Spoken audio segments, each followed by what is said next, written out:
ช่วงนี้เฮ็ดหยังน้องว่าช่วงนี้ไปทางใดมาแนวใดมีแต่ไปให้แล้วก็อยู่บ้านบ่ได้ไปให้แล้วก็อยู่บ้านเนาะมีแต่ซับนี้เนาะบ่ได้ไปรับจ้างปะไปคือกันไปรับจ้างเอาเงินอยู่เนาะ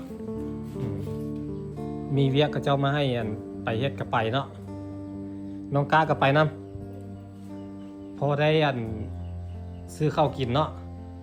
พอได้ช่วยอันพ่อช่วยแม่บรรเทาเหงื่อแห้งของพ่อแม่ไปเคยมีบ่น้องอันกะบ่มีข้าวกินเคยมีคือกันเนาะสมมติว่าบ่มีเฮ็ดแต่ปัดนี้กินหยังปัดนี้บ่ได้กินเคยมีคือกันเนาะเหตุการณ์นี้เคยเจอเนาะเคยมี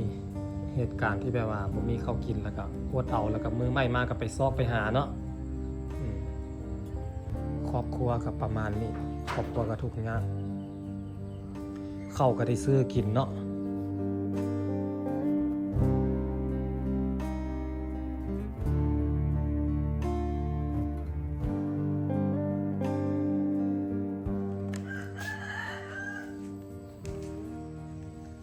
ปัญหาโทรศัพท์น้องว่าสัญญาณบ่ดีแต่น้องกาลงน้องกาสัญญาณบ่ดีแต่สัญญาณบ่ดีแล้วมันก็พอเล่นได้อยู่เนาะแต่มันซ่าป่ะเล่นบ่ได้เลยแล้วเติมเงินเติมอย่างกะเนี้ยมันบ่มีสัญญาณเลยเนาะ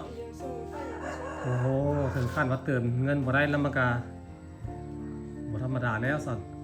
แต่ของเจ้ามันเล่นสบายของเจ้าเนาะมันดีเด้รุ่นแพงเด้ของน้องว่ามันไปซื้อไอ้กันเลือกเอาเด้ซื้อมาจากห้างเลย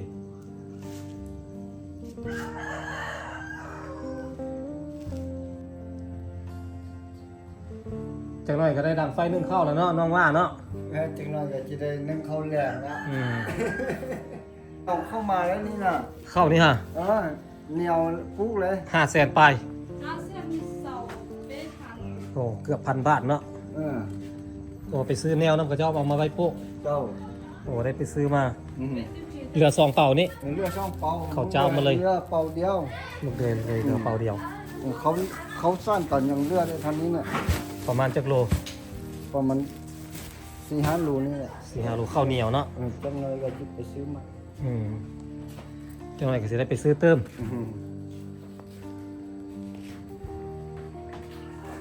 กิจวัตรประจำวันของน้องๆก็สิประมาณนี้เฮ็ดข้าวเฮ็ดน้ำปั่นพ่อปั่นแม่กิน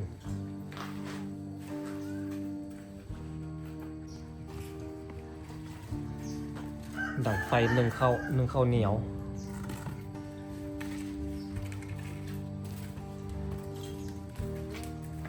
กินข้าวเหนียวให้หน่อย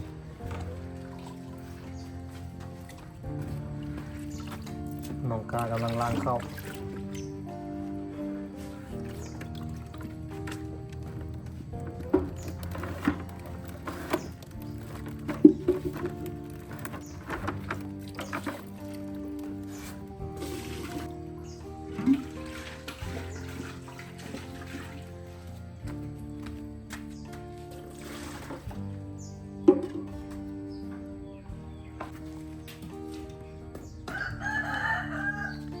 เงินน้องมีหลังใดเงินน้องมีอยู่ทางใด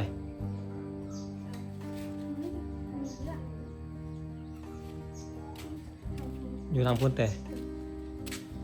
น้องมีที่เฮียนอยู่อันม.1 หั่นน่ะแล้วเนาะบ่มีข้าวเย็นแต่บ่ได้จกข้าวเย็นใส่เนาะบ่มีข้าวเย็นเนาะเอาฝาปิดเลย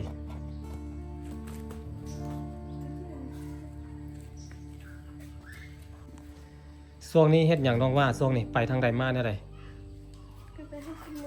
มีแต่ไปให้แล้วก็อยู่บ้านบ่ได้ไปให้แล้วก็อยู่บ้านเนาะมีแต่ซับนี้เนาะบ่ได้ไปรับจ้างปะไปคือกันไปรับจ้างเอาเงินอยู่เนาะมีเวียกก็เจ้ามาให้อันไปเฮ็ดก็ไปเนาะน้องกาก็ไปนำพอได้อันซื้อข้าวกินเนาะพอได้ช่วยอันพ่อช่วยแม่ บรรเทาเหงื่อแห้งของพ่อแม่ไป หาซอยกันเฮ็ดซอยกันเอาหลายคนน้องกันยังน้อยครอบครัวกับประมาณนี้ครอบครัวก็ทุกข์ยากเข้าก็ได้ซื้อกินเนาะเคยมีบ่น้องกันกะบ่มีข้าวกินเคยมีคือกันเนาะสมมติว่าบ่มีได้เฮ็ดแต่บัดนี้กินหยังบัดนี้บ่ได้กินเคยมีคือกันเนาะเหตุการณ์นี้เคยเจอเนาะโดนๆเจอเท่านึงบ่หรือว่าเจอดูอยู่โดนมีเท่านึงบ่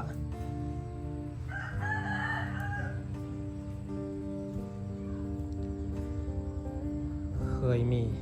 เหตุการณ์ที่แบบว่าบ่มีข้าวกินแล้วก็อดเอาแล้วก็มือใหม่มาก็ไปซอกไปหาเนาะ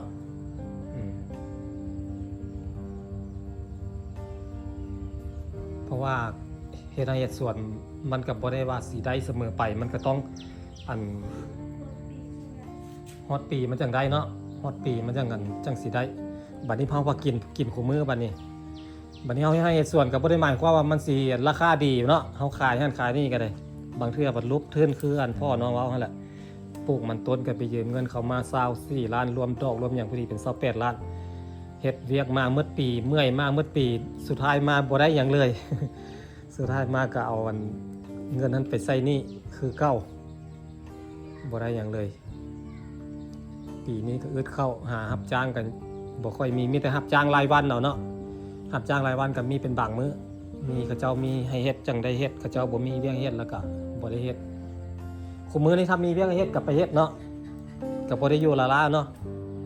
เพราะว่ามันต้องกินต้องอยู่น้องเฮาก็หลายคนแด้เนาะแม่ก็ยากลูกน้อยเนาะ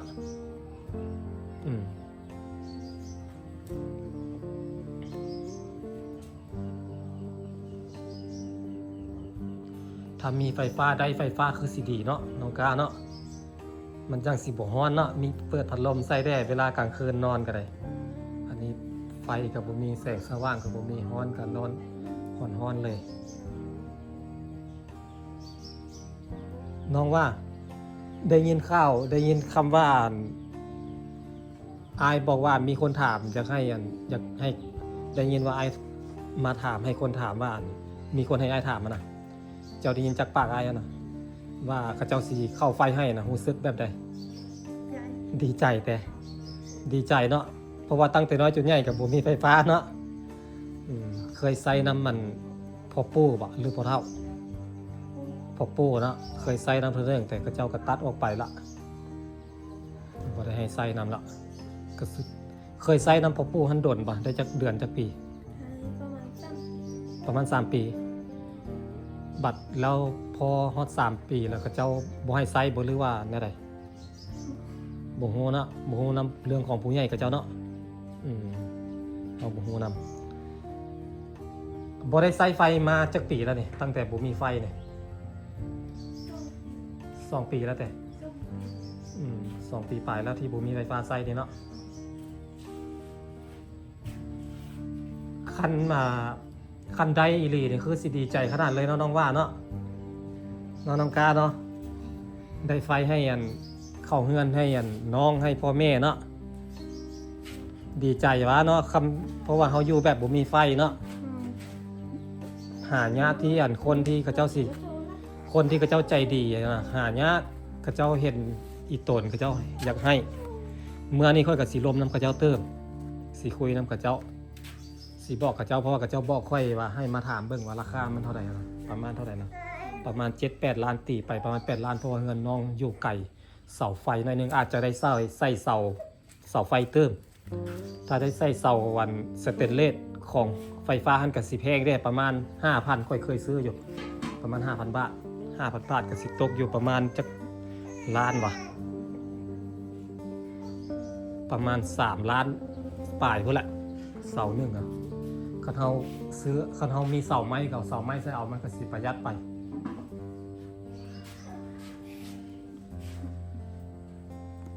คันน้องได้อ้ายก็ดีใจวะ อ้ายก็จะให้น้องได้คือกันนั่นแหละจะให้น้องได้ไฟเข้าเฮือนมาอยู่แบบนี้ล่ะขนาดไฟดับชั่วโมง2 ชั่วโมงนี่ก็ยังอยู่บ่ได้ละค่อย อยู่เฮือนนั่นน่ะก็เสิร์ชกับเจ้าอยู่2 ปีแล้วบ่มีไฟฟ้าอยู่ยากล่ะเฮาเรื่องเด้เนาะเฮาเคยเด้เคยมีไฟฮ้อนก็เปิดพัดลมแบบนี้นะอันนี้บ่มีหยังเลย ไฟก็บ่มีเฮ็ดกินก็บ่มีลงเฮ็ดเวียกลงมงกงลงหยังก็บ่มีไฟมีหม้อกระทะไฟฟ้าก็ใช้บ่ได้หั่นเนาะ แล้วได้ใส่ไปได้ไว้นี่ เอาห้อยไว้อยู่ห้อยใส่ฟ้าไว้อยู่ถ้าได้ไฟมาคือสิดีใจขนาดเลยก็สิเป็นบุญเป็นกุศลของเฮาไปเพิ่นก็สิดีใจนำ ไปนี่เดี๋ยวค่อยไปมันล้วนนั่นน่ะไปนกใส่เฮ้ยมันซื้อลองนี่ ฮะไฟอันนี้ฮะเอามาแต่ใส่ นกใส่เฮ้ย น้องทรายเอาให้ไฟโตนี่เป็นของน้องทรายเอาให้จังได้ไซเนาะสั้นกับบ่ได้ซ้ำเนาะสั้นกับบ่มีซ้ำ ผมมีเงินซื้อก็ไปมันล้วนนั่นใส่เลย แล้วเนี่ย น้องทรายเจ้าอยู่ใส่ ลูกบาทโรงพยาบาล เฮ้ยยัน โอ้ ลูกบาท เจ้าเป็นคนมงโรงพยาบาลพุทธมาที่โรงพยาบาลแล้วมาได้ผัวอยู่พี่เนาะ เอาเพื่อนพี่เนี่ยเฮ้ยมันพอ4-5 ปีแล้ว 15 ปีละอยู่กับตัวอันแขวงเลยป่ะแขวงโรงพยาบาลเลยบ่หรือว่าอยู่เนาะ บอกว่าเขาเมืองผู้ชาย เมืองพลไซ กับมาหาแขวงโรงพยาบาลทันไก่ป่ะ เจ้าอยู่ใส่ อันหมายถึงเจ้าขนาดไปแขวงกันโรงพยาบาลบ้านเมืองพลไซ เป็น นะ แบบ บ้านเจ้าไปหาแขวงโรงพยาบาลนะประมาณนี่ไซยะป่ะ บ่ม ไกลกว่าป่ะหรือว่าไกลกว่า บอกคนไหน หมอกว่านั้นเนาะก็แสดงว่าปอไกลไปได้เนาะจากบ้านเจ้าไปหาโรงพยาบาลกันเนาะค่อยก็ไปตลอดอยู่โรงพยาบาลนะไปดูอยู่ นะ มื้อ4-5 มื้อหลังท่านก็ไปแล้วก็ไปกลับบ่ได้นอนดอกอ๋อไปเล่นน้ำน้องทรายไปเมืองหลวงไปบ้านไปเล่นน้ำน้องทรายแล้วน้องทรายเอาให้จังใดมาสั้นกับบ่มีซ้ำเนาะ ไปเล่นน้ำน้องทรายแล้วน้องทรายเราเอาให้ บักไว้บ่มีคนลาวมีซ่อน มีแต่คนมก มีคนมดนึงเฮ้ยบ่คนลาวแล้วเฮ้ยมันดีเฮ้ย เจ้ามาได้เบาลาวได้แล้วมาอยู่นี่เนาะ มาพูดด้วยแรงนี่ มาฮู้นิดนึงก็ย้อนมาอยู่นี่บ้านเราบ่มีคนลาวเลยบ่มีคนลาวปนเด้เนาะมีแต่คนมง100%เลย อยู่ผ้าอยู่ผูมันบ่มี โอ้บ้านเจ้าได้ประมาณจักหลังคาเฮือนบ้านใหญ่ป่ะ เอาร้อยไปวะ โอ้100ปลายก็ใหญ่เติบกับครอบครัวทุกยากก็หลายบ่บ้านเจ้าฮะ ยันโน้บ่มีไฟฟ้า โอ้ไฟฟ้ายังบ่มีอยู่ บ่มีเอาไฟนี่ กกม่วงน่ะ โอ้ เจ้าอันน่ะฮู้อันน่ะบ้านกกม่วงอันน่ะทางขึ้นไปเมืองคนทรายบ่น่ะ เมืองโพนไซบ้านกกม่วงบ่ มากุมน บ้านเจ้าหาได้ มาไปใจไปคนนึงค่อยไป ไก่กกม่วงไปนิดนึง กายกกม่วงไปบ้านกกม่วงไปหน่อยนึงแล้วเป็นบ้านเจ้า ไปฮอดกกม่วงแล้วเขาจะมีกินมาเฮ็ดแคมป์ปูนง่ายๆแล้วก็มีทางเข้าไปแคมป์ผ้าให้เราเรือไป โอ้ยังบ่มีไฟฟ้า บ่มี โอ้โห บ่มี แล้วอันทา ทาง งกินก็ยังอื้อไปยั่ว โอ้ทางเข้ากันยากบ่ทางเข้า พร้อมเฮาไปลมนี่น้ำคู่นั่นเลยส่งคุณอาบเลย โอ้จะไปลมเมียเจ้านี่ฮะ โอ้เบิ่งดูความลำบากพอเจ้าไปเห็นจีบแม่เจ้าฮะกว่าสิมีเจ้ามาบ่แม่นง่ายๆเลยน้องกะ น้ำคู่นึงก็ส่งคุณอาบเลย โอ้คู่หนึงซ้ำนี่2 คนอาบน้ำมันอึดน้ำเนาะ เออ ก็เจ้าก็พากันอยู่เนาะ พากันอยู่ ไฟฟ้าก็มีแล้วรถใหญ่เข้าได้อยู่บ่ เขาได้ ได้แล้วมั้ย รถอนาไทเกอร์วีโก้ยังกลับขึ้นไปได้เดี๋ยวนี้ เนาะ นะ เดี๋ยวเขาเฮ็ดทางให้แล้วเนาะ จีนเข้าไปเฮ็ดอนาแคมป์ปูนนั้นเราเข้าแปลงทางให้แล้ว จีนเขาเฮ็ดโรงงานปูนย้อนแล้วเขาเฮ็ดทางให้ เจ้า สมัยก่อนนี่ยากแล้วเนาะ ว้าสมัยก่อนนี่มีแต่เขาจงมา โอ้จุงมา เดี๋ยวนี้ก็ยังมีมาอยู่ โอ้ก็เจ้าเลี้ยงม้าอยู่แต่ ยังเลี้ยงอยู่มานะ โอ้ค่อยอยากไปลิ้นเดี๋ยวได้มีโอกาสค่อยสิไปลิ้นแล้วเบิ่งก่อนคันรถทางรถฮอด บัวหินมาเหรอ ยังบ่เคยเห็น เดี๋ยวค่อยสิเคยเห็นในโทรทัศน์เดี๋ยวค่อยสิไปลิ้นแล้วค่อยสิไปลิ้นหมู่บ้านนั่นน่ะคันค่อยได้ไปทางนั้นค่อยสิไปลิ้นก่อน ยังมีเขายังจองมาอยู่ โอ้ยังสมัยก่อนยังใส่ม้าคู่มือนี่ก็ยังใส่อยู่เนาะ ยังซุมือนี้ยังใช้อยู่ ค่อยก็อยากได้มาเลี้ยงอยู่ได้ อยากได้จักคู่หนึงมาเลี้ยง เด็กน้อยเขายังว่าป้าเป็นยังเราว่าเล็บ ตีนม้าเราคือว่าบ่คือเล็บตีนงัวว่ะ มันบ่คือมันมีแต่เล็บเดียว แม่นแหละ เออ มันเป็นกีบเล็บเดียวเด้ มันเป็นกีบ งัวแล้วมันเป็นทรงง่า ถ้าเป็นม้าอันแล่นอยู่ในเมืองแล้วเขาสิใส่เหล็กเอาเหล็กห้องพื้นมันจังสิบ่เจ็บอัน บ่เจ็บเล็บมันน่ะ เขาสิบ่ให้เล็บมันถึกหินโดยตรง ถ้าเป็นม้าที่แบบว่าเขาเลี้ยงดีๆเขาสิมันสิมีเหล็กโค้งๆเลยเนาะเขาสิเอาเหล็กตะปูมาตอกใส่ตีนมาได้ เจ้า มันบ่เจ็บเพราะว่ามันเป็นเล็บเด้ มันเป็นเล็บ แต่ว่าม้าบ้านนอกเฮาล่ะมันขี้น้ำทางขี้ตมทางหยังก็ขี้ตีนสดๆเลย ตีนมันบ่คือตีนงัวเนาะตีนม้า คนบ้านเมียคนนี้เขาเห็นงานอยู่ โอ้ยังลำบากอยู่เนาะยุ่งยากอยู่เนาะทางนั้นน้องกาเคยไปบ่ ไปเหรอ เคยไปเล่นอยู่เนาะบ้านแม่เนาะ เขาน้อยย่างนี้ให้บ่ได้ไปแล้ว ไปตั้งแต่ยังน้อยๆพุ่น เจ้า น้องกา ของชาตินี้บ่หรือว่า เนี่ยคนนี้ แล้วอันนอกเปเจ้าเขาเจ้าก็กินอยู่บ้านเท่าเลยแต่ ปี โยนมาคอนโยนหยังก็เล่นอยู่บ้านเท่าเลยบะถ้าเป็นแบบผู้สาวผู้บ่าววัยรุ่นแรกเขาก็สิเข้ามาเล่นในหลวงพระบางเนาะ มันได้อยู่ข้างกัน แต่ถ้าเป็นพวกเด็กน้อยเป็นผู้เฒ่าผู้แก่เขาเจ้าก็เล่นอยู่ลำบ้านฮะลอยป่ายหลังคากันใหญ่เติบแล้วเนาะบ้านนี้จักหลังคาบ้านนี่ บ้านนี้ก็จิ้มหมด200โล แต่200ป่ายเนาะสิฮอด200แล้วแต่มันมีค่อยคือว่าเห็นมีเข้าไปหันนี่บ้านเก่าเลยอยู่ในพุ่น บ้านมันตายน้อยนิดเดียว เพราะว่าเขาเห็นเบิ่งน้ำแผนที่นะมีเงินมีบ้านอยู่ที่ค่อยว่า มีอยู่บ้านตายอันน่ะ6-7หลังคาอยู่เปล่า เขาเจ้าบอกว่าบ้านเก่าเขาเจ้าว่า โอเคกลับก็ได้น้องกะ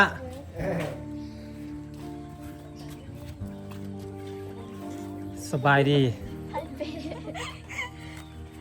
สาวน้อยบ่ได้ไปให้บ่อ้ายไปเงินเจ้าเมื่อกี้นี่เจ้าก็อยู่เงินบ่เจ้าลี่อ้ายเตะ อ้ายเอาหมักส้มไปให้อ้ายเอาหมักส้มไปให้แล้วบ่เห็นไผแล้วอ้ายก็เลยย้ายให้เด็กน้อยคนละมากหมักส้มเขียวหวานนะอ้ายไปเอาอ้ายซื้อมาฝากเดี๋ยวมีขนมอยู่ในรถเราเอามาปั่นกันกินแล้วอ้ายสิเอาให้ไปเอาขนมไปขนมอยู่รถนี่เด้เอาขนมมากินนี่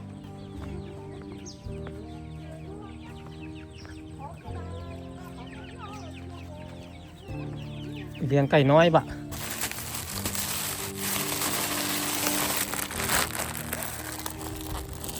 มาแก้ให้เด็กน้อยได้นี่ฮะ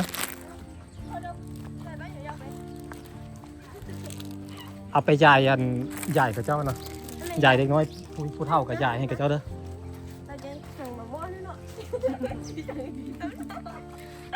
อันน้องคนนี้คือบ่คุ้นป่ะคือบ่เคยเห็นเราก็ไปโรงเรียนป่ะอ๋อเราเฮียนอยู่ไสเนี่ยเฮียนอยู่โรงเรียนใดอยู่ไสเนี่ยโรงเรียนเอกภาพ สมพ่อบ่เห็นเนาะเราบ่ได้ไปอันนามอนไปอยู่น้ำพี่น้องบ่อยู่ไสเนี่ยคือบ่ไปนามอนพี่คือไปพุ่นแม่บ่ให้ไปญาติขี้ดื้อบ่ เพราะว่าไปไสเนี่ยให้เลยแห่งดื้อมันบืดบ่อนลิ้น แม่บ่ให้ไปไม่ให้ไปอันไสยะพุ่นเนาะอ้ายก็มาแต่พุ่นแหละมาแต่ไสยะพุ่นอ้ายก็ได้มาเล่นไก่เติบ เราขันท้าว่าเขาดึงไฟเราดึงตายให้มา แต่ลักมันมีลักอยู่ใต้พุ่น อยู่นี่เรื่อง ใส่ไปเบิ่งดู อ๋อนี่สิใส่ลักแบบนี้นี่ลักไม้แบบนี้นี่เนาะ มันดึงนี้มาแล้วมันจะ อ๋อเสาอยู่นี่คันดึงนี่มาแล้วมีเสาหนึ่งต้องตั้งอยู่นี่เนาะเอามานี่แล้วเอาเข้าเฮือนพี่อยู่นี่เสาอยู่นี่เสาไฟอ๋อเสาตัวนี้ใกล้กว่า ตัวนี้มอก็ตัวนั้นเห็นมันไหลเฮือนเขาเนาะมันโค้งไปโค้งมามันสิใส่เสาหลายต้องได้ใส่เสาไม้แบบตัวนี้นี่เนาะ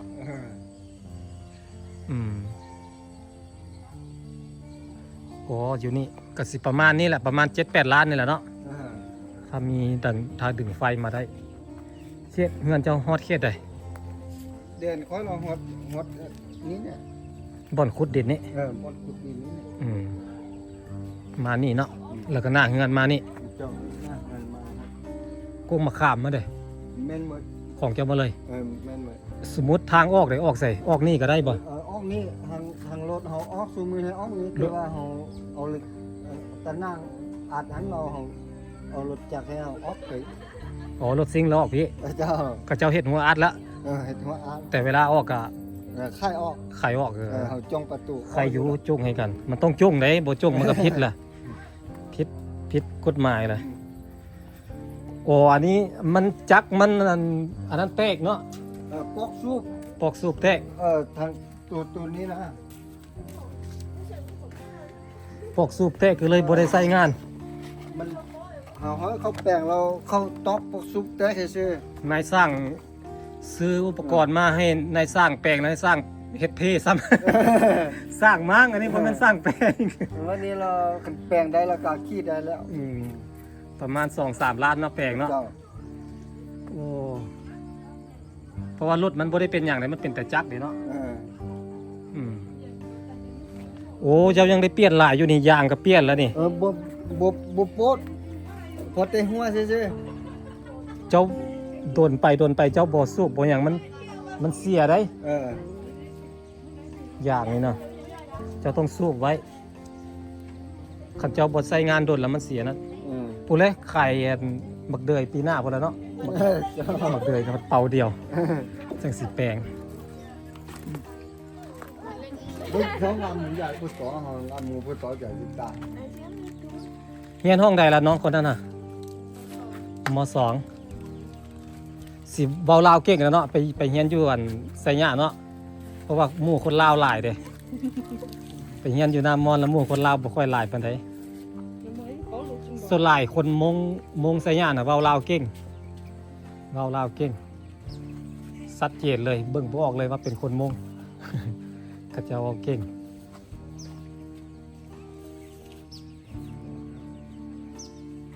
พ่อแม่เจ้าไปให้ แม่ไปไสยะพ่อเราไปให้ แม่เราเมื่อเงินเราเนาะเงินพ่อแม่เราเนาะอยู่บ้านแก้งแม่เราเป็นไรพ่ออยู่บ่ขนมคบกันอยู่บ่ฮะคบได้กินคู่คนป่ะ เอาไปยาให้เด็กน้อย อย่าให้เด็กน้อยเมดบ่คบกันซ้ำ